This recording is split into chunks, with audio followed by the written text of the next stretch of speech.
কিশোরগঞ্জের কটিয়াদীতে বাড়ি থেকে নিখোঁজের একদিন পর বিলের পানি থেকে হাত পা বাঁধা অবস্থায় এক নারীর মরদেহ উদ্ধার করেছে পুলিশ।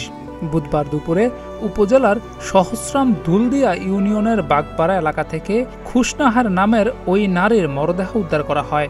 নিহত খুশনাহার বাগপাড়া গ্রামের শামসু মিয়ার মেয়ে।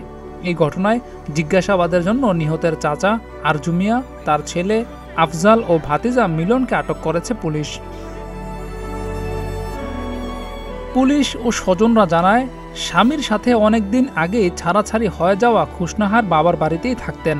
মঙ্গলবার সন্ধ্যার পর থেকে তাকে খুঁজে পাওয়া যাচ্ছিল না।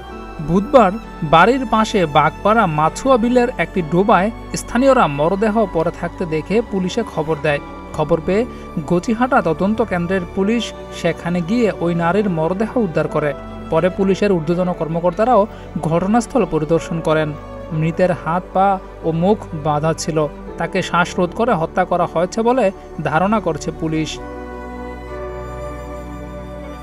গচিহাটা তদন্ত কেন্দ্রের আইসি আক্তারুজ্জামান খান বিষয়টি প্রতিদিনের বাংলাদেশকে নিশ্চিত করেছেন। তিনি বলেন, নিহতের লাশ উদ্ধারের পর ময়না তদন্তের জন্য কিশোরগঞ্জ শহীদ সৈয়দ নজরুল ইসলাম মেডিকেল কলেজ হাসপাতাল মর্গে পাঠানো হয়েছে।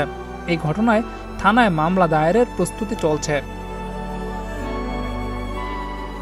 জিয়াউর রহমান, প্রতিদিনের বাংলাদেশ।